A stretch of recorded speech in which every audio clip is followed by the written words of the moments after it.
तसेच मराठी राजभाषा दिन महाराष्ट्र दिनानिमित्त पहिल्याप्रथम आपल्या सर्वच महाराष्ट्रवासियांना मनपूर्वक शुभेच्छा देतो। आणि त्याचप्रमाणे आज कामगार दिनही आहे। कामगार दिनाच्या सुद्धा आपल्या सर्व कामगार बंधूंना भगिनींना मनपूर्वक शुभेच्छा देतो। आणि ज्या मराठी भाषेसाठी आपण सातत्याने पाठपुरावा करत होतो त्या मराठीला अभिजात भाषेचा दर्जा मिळाल्यानंतर आजच्या या महाराष्ट्र दिनानिमित्त मराठी राजभाषा दिवससुद्धा या निमित्ताने साजरा केला जाणार आहे। आणि त्यानिमित्ताने सुद्धा सर्व मराठी बांधवांना मनपूर्वक शुभेच्छा देतो। आणि आजच्या दिवसाचं मुख्य म्हणजे 1 मे हा हुतात्मा दिनसुद्धा आपण साजरा करतो। आणि या हुतात्मा दिनानिमित्त आपण बघितलं असेल तर या संयुक्त महाराष्ट्र चळवळीमध्ये जवळजवळ 108 हुतात्मे शहीद झाले आणि त्यांना भावपूर्ण आदरांजली अर्पित करण्यासाठी सुद्धा आज आम्ही या ठिकाणी जमलेलो आहोत। आणि शिवसेना विभाग क्रमांक 8च्या वतीने सर्व पदाधिकाऱ्यांच्या वतीने शिवसैनिकांच्या वतीने आज या ठिकाणी मला भावपूर्ण अशी आदरांजली आपल्या सर्व हुतात्म्यांना आपण अर्पण केलेली आहे।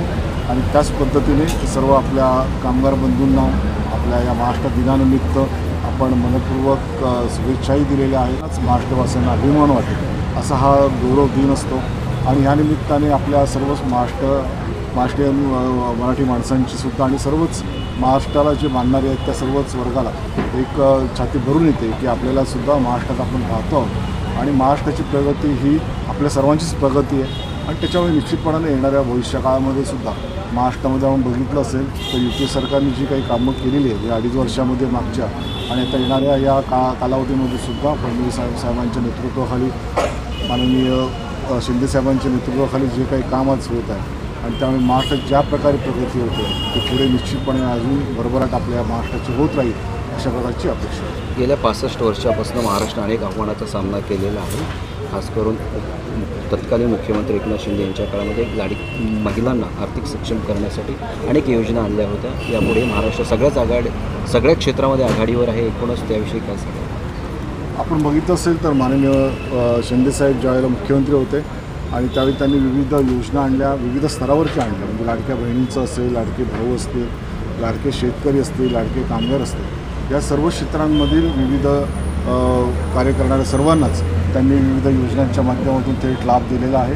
आणि त्याच पद्धतीने या योजना अशाच पद्धतीने पुढेही चालू राहणार आहेत। आणि त्याच पद्धतीने महाराष्ट्रामध्ये सुद्धा आता माननीय मुख्यमंत्री फडणवीस यांच्या नेतृत्वाखाली अधिक जोमाने अधिक गतिमान पद्धतीने आपल्याला महाराष्ट्र पुढे न्यायचं आहे। आणि त्या दृष्टीने ज्या काही योजना म्हणा किंवा जे काही प्रोजेक्ट आहे या महाराष्ट्रामध्ये येत आहे आणि त्यावेळी निश्चितपणाने महाराष्ट्राची भरभराट होईल। साहेब, गिरणी कामगारांसाठीही आपण एकत्रित ज्या प्रकारे जो लढा दिलेला होता त्याला यश आलेलं आहे खरं म्हणलं तर कामगारांसाठी किती मोठी नाही, नक्कीच महाराष्ट्र दिन आणि कामगार दिन आणि या कामगार दिनाच्या निमित्ताने जे कामगार आहेत ज्या गिरण्या आपल्या बंद पडलेल्या आहेत आणि त्याचा मोबदला आपल्या सर्व कामगारांना मिळालाच पाहिजे आणि त्याचबरोबर त्यांना त्यांचं हक्काचं घर मिळालं पाहिजे या दृष्टीने सातत्याने आपण संघर्ष करत होतो।